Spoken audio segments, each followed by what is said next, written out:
नमस्कार दोस्तों, स्वागत है आपका ए टू जेड स्टोरीज अद्भुत ऑफिशियल पर।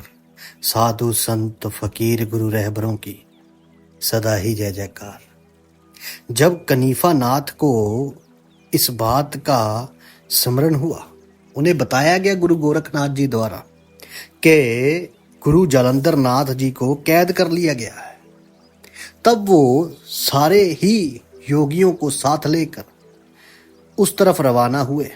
जब वो वहां पहुंचे तो राजा गोपी चंद और वहां के लोगों ने कनीफा नाथ जी को हाथ जोड़कर नमस्कार किया और कनीफा नाथ का हाथ पकड़कर राजभवन में ले आए। सज्जनों, गुरु जालंधर नाथ योगी जी के कैद होने की खबर नगरी में दरअसल किसी को नहीं थी। सबको यही मालूम था कि वे यहां से कहीं और चले गए।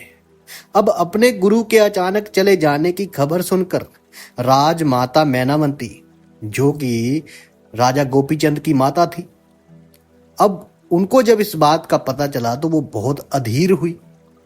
उनकी अपने बेटे को अमर तत्व दिलावाने की इच्छा मन में ही रह गई और इसी गम में वे बीमार पड़ गई।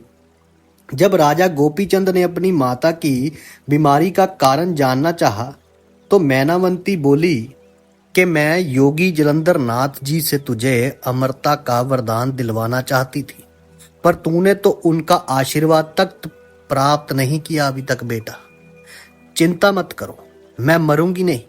मुझे अमृतत्व का वरदान गुरुदेव से मिल चुका है। उन्हें ऐसा वैसा सिद्ध मत समझ, वे मुर्दे को जिंदा करने का सामर्थ्य रखते हैं। राजा गोपीचंद बोला, मातेश्वरी, ये घर घर मांगने वाले ढोंगी संत आप जैसी भोली भाली नारियों को अपने माया जाल में फांस कर उनकी बुद्धि भ्रष्ट कर देते हैं। अब यहां मैं आपको बता दूं कि राजा गोपीचंद को यह नहीं मालूम था कि जो कनीफा नाथ योगी हैं उनके गुरु हैं गुरु जालंधर नाथ योगी जी। तो इसलिए उन्होंने ऐसा बोल दिया कि वो आप जैसी भोली भाली नारियों को अपने माया जाल में फांस कर उनकी बुद्धि भ्रष्ट कर देते हैं। तब मैनावंती बोली, बेटा, वे ऐसे वैसे सिद्ध नहीं थे। उन्हें तो परमात्मा का ही अवतार समझना चाहिए। उनकी कृपा से ही मुझे जगत ब्रह्ममय दिखता है। अपनी माता की बात राजा को जंची नहीं। वे अपने मन में सोचने लगे, पटरानी का कहा ही सच नजर आता है। अगर योगी सचमुच करामाती होते तो क्या मलमूत्र के गड्ढे में कैद होकर मर जाते? करामाती योगी तो मंत्र शक्ति से पल भर में बाहर निकल आते, परंतु बीमार अवस्था में भी माता का चेहरा चंद्रमा के समान चमक रहा है और सत्यता की दमक दमदमा रही है। अपने बेटे को सोच विचार करते देख मैनावंती बोली कि बेटा, अब भविष्य में इस बात का ध्यान रखना और अगर कोई योगी आए तो उससे दीक्षा लेना मत भूलना। राजा गोपीचंद को उत्तर देते ना बना। उसे समझ ही नहीं लगा कि वो क्या बोले। वे सोचने लगे, यदि लोमावंती की बात गलत हुई और माता की बात सत्य हुई तब तो बहुत बड़ा अपराध हो गया। मुझे तो अपराध के प्रायश्चित का भी ज्ञान नहीं है। ये सोचकर वे माता से बोले, अब कोई नाथ पंथी योगी इधर से आएगा तो मैं जरूर दीक्षा ले लूंगा। ये वचन देने के पश्चात ही उन्हें कनीफा नाथ योगी जी के आने की सूचना मिली थी। तभी वे अपने दरबारियों के साथ जाकर योगी कनीफा नाथ जी को राजभवन में ले आए। ये सारी बात पीछे आ चुकी है। मंत्री जी ने कनीफा नाथ जी के शिष्यों के रहने की व्यवस्था कर दी थी। कनीफा नाथ जी को रतन जड़ित सिंहासन पर विराजमान कर राजा गोपीचंद ने योगी की तन मन धन से पूजा अर्चना की।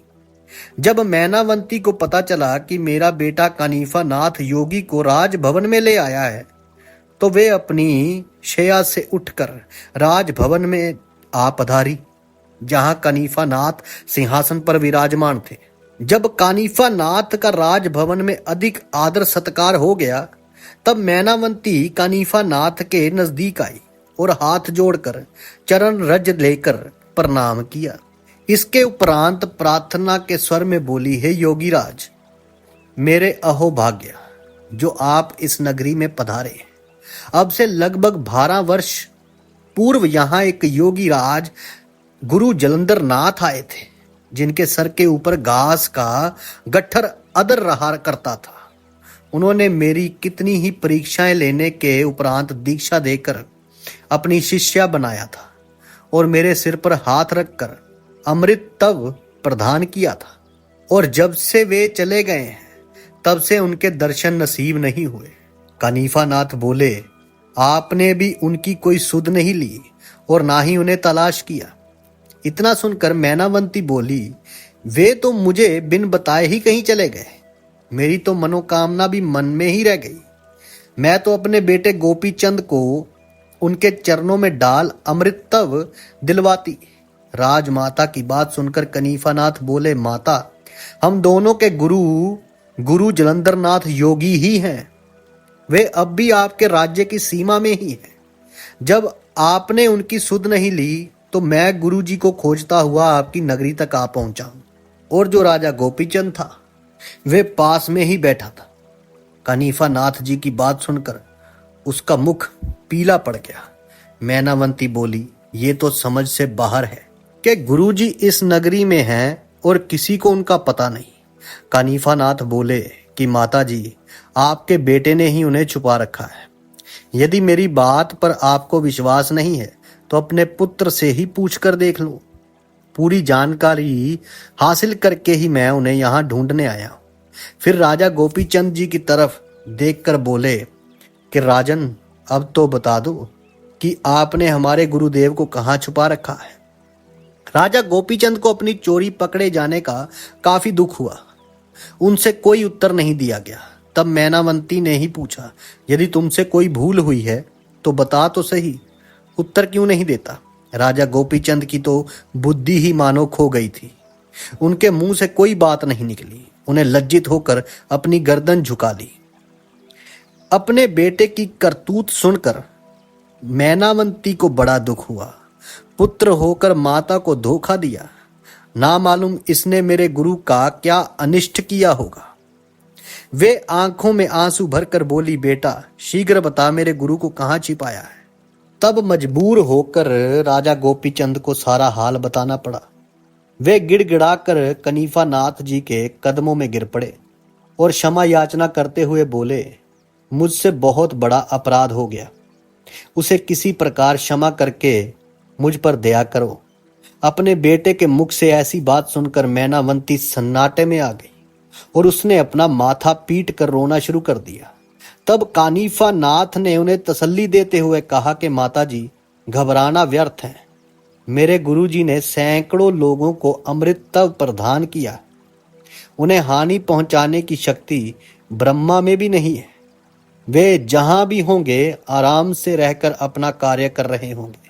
मैं शीघ्र ही उन्हें आप लोगों के सम्मुख ले आऊंगा। मैनावंती बोली, मेरे इस पापी पुत्र का अपराध कैसे क्षमा कराओगे।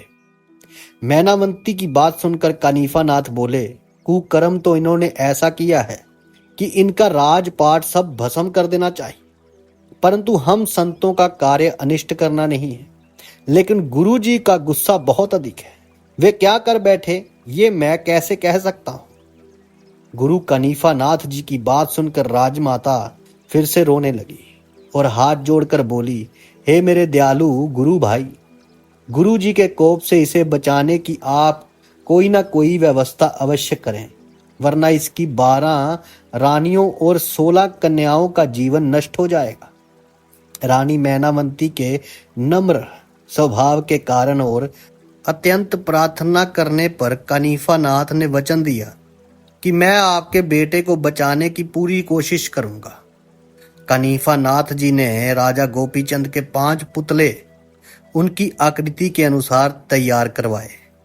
तांबा, पीतल, सोना, चांदी वे लोहे के ऐसे पुतले तैयार करवाए जिन्हें दूर से देखकर कोई उन्हें राजा गोपीचंद ही समझे। 5 पुतलों को उसी स्थान पर रखवा दिया गया जहां जलंधर नाथ योगी कैद थे। फिर शुभ मुहूर्त देखकर कनीफा नाथ गोपीचंद को उस स्थान पर लेकर पहुंच गए। कनीफा नाथ ने पहला सोने का पुतला गोपीचंद से रखवाया और उसके हाथ में कुदाल देकर गड्ढा खुदवाना शुरू कर दिया और कहा कि नाम पूछने पर झट से गोपीचंद कहकर बाहर भाग आना। चिरंजीवी मंत्र की भस्मी गोपीचंद के मस्तक पर मल दी। तब राजा ने गड्ढा खोदना शुरू कर दिया।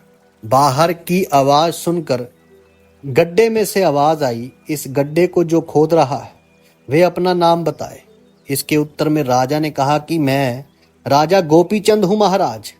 इतना कहकर राजा झट से बाहर भाग आया। राजा का नाम सुनते ही योगी जलंधर नाथ जी ने क्रोधित होकर कहा, गोपीचंद भस्म हो जा। मुंह से ये शब्द निकलते ही सोने का पुतला भस्म हो गया। इसी तरह चारों पुतले योगी के श्राप से भस्म हो गए। राजा ने 5वीं बार गड्ढा खोदना शुरू किया। 5वीं बार गोपीचंद का नाम सुनकर योगी जलंधर नाथ सोचने लगे कि मेरे क्रोध से तो ब्रह्मांड जलकर भस्म हो जाता, पर ये राजा गोपीचंद अब तक भस्म क्यों नहीं हुआ? बड़े आश्चर्य की बात है। क्या इसे परमात्मा की ओर से सहायता मिल रही है? 6ठी बार गड्ढा खोदने पर गड्ढा खाली हो गया। जलंधर नाथ जी ऊपर निगाह करके अभी देख भी ना पाए कि कनीफा नाथ आगे बढ़कर बोले, गुरु जी की जय हो, गुरु जी की जय हो। यहाँ आपका शिष्य कनीफा नाथ आ पहुंचा है। मैं बड़ी मुश्किल से आपका पता लगाकर यहाँ आया हूँ। मेरा ध्यान आपके चरणों में ही रहता था कि कब आपके दर्शन होंगे। गड्ढे में से आवाज आई, अब गड्ढा खोदना बंद करो। जलंधर नाथ जी ने कनीफा नाथ को आशीर्वाद देकर अपने आप को बाहर निकालने की आज्ञा दी। काफी समय गड्ढे में रहने के कारण उनके शरीर पर मिट्टी जम गई थी और बड़े बड़े घाव बन गए थे। तब जलंधर नाथ जी ने शाक्र अस्त्र का जाप किया। शाक्र अस्त्र का जाप करते ही सारी मिट्टी शरीर से हट गई और घाव भी भर गए। कनीफा नाथ गड्ढे में कूदकर अपने गुरु से गले मिले और उन्हें बाहर निकाला। जलंधर नाथ योगी जी से राजा गोपीचंद को बचाने की वार्ता बयान की। तब तक गोपीचंद ने योगी के चरणों में अपना मस्तक टेक दिया था। जलंधर नाथ जी ने गोपीचंद को अपने कदमों से उठाकर आशीर्वाद दिया कि जब तक चांद सितारे हैं तब तक तू पृथ्वी पर अमर रहकर सुख भोगेगा। तब मैनावंती योगी के चरणों में मस्तक टेक कर बोली, मैं 12 वर्ष से आपके इंतजार में हैरान थी। आपने अपनी दया से मेरे बेटे का इतना बड़ा अपराध क्षमा कर सुख भोगने का आशीर्वाद दिया, परंतु राज्य वैभव नाशवान है, सदा रहने वाली वस्तु नहीं है, इसलिए इसे योगी रहने का ही वरदान दे। फिर गोपीचंद से बोली, बेटा जो मांगना है गुरुदेव से मांग ले। इनके सामने तो यमराज भी हाथ बांधे खड़े रहते। तब राजा गोपीचंद दोनों हाथ जोड़कर बोले कि महाराज, मैं वे पदार्थ नहीं बनना चाहता जो अग्नि लगने से नष्ट हो जाए। मुझे तो आप अपने जैसा ज्ञानी होने का वरदान दें। इतना सुनकर योगी राज जलंधर नाथ ने राजा की पीठ थपथपाई और राजा को लंगोटी बंधवाई। फिर कान फाड़ मुद्रा पहनाई और चोली चिमटा कुबड़ी फावड़ी दे नाथ पंथ में दाखिल कर लिया। फिर झोली पकड़ा सिंधी नाद बजवाया। तब गोपीचंद गुरु आज्ञा का इंतजार करने लगे। राजा के बैरागी होने का समाचार घड़ियों में ही नगरी में फैल गया। जब अंतपुर की रानियों को पता चला तो चारों तरफ उनके रोने धोने का शोर सुनाई देने लगा। इधर जलंधर नाथ जी ने आज्ञा दी कि तुम पहले राजमहल में श्रीगीनाद बजाकर और रानियों को माता कहकर भिक्षा मांगो और सबसे भिक्षा प्राप्त कर तप करने निकल जाओ तथा योगी भर्तरी के साथ रहो। अपने गुरु की आज्ञा मान राजा गोपीचंद राजमहल में भिक्षा मांगने गए और रानियों से माता कह कर भिक्षा मांगी। पटरानी रोती हुई बोली, मैं आपको क्या भिक्षा दूं? मेरे आंसुओं का हार लेते जाओ। क्या आप जनक राजा की तरह महल में योग नहीं निभा सकते?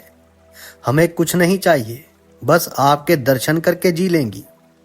गोपीचंद बोले, माता जी, योग से कठिन भोग है, बिना योग के भोग भी नहीं हो सकता। योग और भोग दोनों से समाधि लगती है। भोग का जानने वाला योग के जानने वाले से भी अधिक दुर्लभ है। रानी बोली, क्या अमर विद्या प्राप्त हो जाने के पश्चात राज्य त्याग आवश्यक है? गोपीचंद बोले, हाँ माता, अमर विद्या नियमों को पालने के लिए राज्य त्यागना परम आवश्यक है। रानी बोली, अगर आप हम लोगों को त्यागने से सुखी हो सकते हो तो त्याग दीजिए। हम लोग सीने पर पत्थर रख लेंगी, परंतु आपको हानि नहीं देंगी। सच्ची नारियां अपने स्वामी के लिए सदा से कुर्बान होती आई, परंतु वन में आपके साथ कौन हंसेगा, कौन बोलेगा? गोपीचंद जी ने उत्तर दिया, श्रृंगी कुबड़ी मेरे साथ बातें किया करेंगी और धरती माता का बिछोना तथा आकाश की चादर मेरी रक्षा किया करेंगी। फावड़ी मेरे साथ सोएगी और धूनी ठंड से बचाएगी। बाघंबर वज्र आसन बिछाकर बैठने से स्त्री पुरुष बूढ़े बालक हाँ जी करेंगे। घर घर माँ बहने बाप भाई होंगे जो मेरा पूरा ध्यान रखेंगे। कंद मूल की मिठास का स्वाद ऋषि मुनि ही जान सकते हैं। कफनी कटने पर इंद्रिय दमन कछोटा लगाऊंगा। सुगण निर्गुण श्रृंगी कभी छूटने वाली नहीं। अगम निगम का एक तारा पुख्ता है। मैं तन मन से लक्ष्य प्राप्त कर सुख से सोऊंगा और मोक्ष कहो या मुक्ति, इसका यश चारों दिशाओं में फैलाऊंगा। तब काफी देर के वार्तालाप करने के पश्चात 16 कन्याएं और 12 रानियां मोह में आकर गोपीचंद जी को पकड़कर रोने लगी। तब गोपीचंद जी ने उन्हें मारने के लिए फावड़ी उठाई। मैनावंती ने भोजन का थाल लाकर अपने बेटे को भिक्षा दी और बोली, बेटा आज मैं धन्य हुई। आज भिक्षा देने के बाद तुझे 3 शिक्षाएं भी देती हूँ, उन्हें ना भूलना। एक एक शिक्षा की कीमत एक एक लाल से ज्यादा है। गोपीचंद बोले, जननी तब शिक्षा जरूर दो। शिक्षा के लिए ही तो मैंने हीरे लाल भरे खजाने को त्याग दिया है। शिक्षा की भिक्षा माताजी अवश्य दो। मैनावंती बोली, पहली शिक्षा बेटा, हरदम किले के अंदर रहना, जिससे शत्रु हमला न कर सके। गोपीचंद जी ने कहा, माताजी अब किला कहाँ, अब तो धरती पर सोना और आकाश ओढ़ना होगा। मैनावंती बोली, बेटा ये रहस्यवाद है। मेरी प्रथम शिक्षा का उद्देश्य है कि ब्रह्मचार्य से बढ़कर कोई किला पक्का नहीं। शोक रोग भय व्याधा किसी का हमला ब्रह्मचर्य के किले पर नहीं हो सकता। जो ब्रह्मचारी नहीं है वे ना भक्त बन सकता है और ना योगी। बेटा योगी तो ज्ञानी भी बन जाता है और भक्त भी, पर ब्रह्मचारी को योगी भक्त और ज्ञानी तीनों प्रणाम करते हैं। गोपीचंद बोले, धन्य है आप माताजी, आपकी अनमोल शिक्षा को मैं कभी नहीं भुला सकता। अब आप दूसरी शिक्षा देने की दया करें। मैनावंती बोली, बेटा तुम सदा मोहन भोग का भोजन करना। गोपीचंद बोले, माताजी वहां मोहन भोग कहाँ रखे हैं? एक मुट्ठी चने ही मिल जाए तो बहुत समझो। मुझे तो ये भी रहस्यवाद लग रहा है। मैनावंती ने कहा, हाँ बेटा, इसका अर्थ है 24 घंटे में एक बार भोजन करना, वो भी जब भूख किला किला कर लगती है तो चने चबाना भी मोहन भोग से कम नहीं। और बार बार भोजन करने से मोहन भोग भी चने से बदतर बन जाता है। गोपीचंद बोले, माताजी आपके अनुभव का जवाब नहीं, अब जल्दी से तीसरी शिक्षा भी सुना डालो। मैनावंती बोली, बेटा तीसरी शिक्षा ये है कि जब नींद आने लगे तो मसहरी पर सोना। गोपीचंद ने कहा, माताजी ये भी रहस्य से भरी शिक्षा है जो मेरी समझ से कोसों दूर है। तब मैनावंती बोली, बेटा लोग नींद को निमंत्रण देकर बुलाते हैं कि सोने का समय हो गया है। उन्हें मसहरी पर भी नींद नहीं आती और करवटें बदलते रहते हैं, परंतु जब अचानक जोर की नींद आती है तो मिट्टी के ढेलों पर भी मसहरी का आनंद मिलता है। बेटा जब खूब नींद सताए तभी सोना चाहिए, बाकी समय में प्रभु भजन करना चाहिए। आलसी बनकर पड़े रहना उचित नहीं। गोपीचंद बोले, धन्य है तुम्हारे ज्ञान को माता, जननी हो तो ऐसी हो। सज्जनों, पिंगला रानी ने अपने बुरे आचरण से अपने पति को योगी बनाया और मैनावंती ने अपने अच्छे आचरण से अपने बेटे को योगी बना दिया। दरअसल इस संसार में अच्छे और बुरे दोनों प्रकार के आचरण की नारियां होती है। गोपीचंद अपनी माता मैनावंती से शिक्षा और भिक्षा लेकर अपने गुरु योगी जलंधर नाथ के पास गए और गुरु के चरणों में मस्तक नवाया। जलंधर नाथ योगी ने पूछा कि बेटा, रानी से क्या भिक्षा मिली? गोपीचंद बोले, रानी ने भिक्षा में यह शिक्षा दी कि दूसरों के उपकार के लिए अपने स्वार्थ को अवश्य बलिदान करना चाहिए। और माता ने 3 शिक्षाओं की भिक्षा दी। पहली, ब्रह्मचारी रहना, दूसरी, भूख लगने पर ही भोजन करना, और तीसरी, जब नींद ज्यादा सताने लगे तभी सोना। गुरु जलंधर नाथ बोले, तुम्हें अनमोल शिक्षाएं प्राप्त हुई, अब तुम्हें अवश्य ही सिद्धि प्राप्त होगी, परंतु तुम्हारी माता ने जो त्याग मार्ग अपनाया है और निवृत्ति मार्ग ग्रहण किया है, ऐसी नारी मैंने संसार में पहली बार देखी है। तुम्हारी माता ने सुमित्रा रानी की तरह ही ब्रह्म को प्यार किया है। मैं उन्हें श्रद्धा पूर्वक नमस्कार करता हूँ। तभी मैनावंती ने वहां आकर अपने गुरु जलंधर नाथ जी और पुत्र को 3 दिन तक रोके रखा। आखिर गुरु ने उपदेश दे गोपीचंद को बद्रिकाश्रम जाकर तप करने की आज्ञा दी और पटरानी के बेटे मुक्तचंद को राजगद्दी सौंप दी। प्रधान सरदारों को उनकी योग्यता के अनुसार पुरस्कार वितरण किए और अंतपुर की स्त्रियों को दिलासा देकर समझाया कि अब आप मुक्तचंद को ही अपना सब कुछ समझो। तब 6 महीने तक जलंधर नाथ और कनीफा नाथ वही रहे और राज्य प्रबंध की व्यवस्था की। आगे क्या होता है जानेंगे अगली वीडियो में। तब तक के लिए आप सबका धन्यवाद। साधु संत फकीर गुरु रहबरों की सदा ही जय जयकार। आपके भीतर बसे उस परमात्मा को मेरा प्रणाम।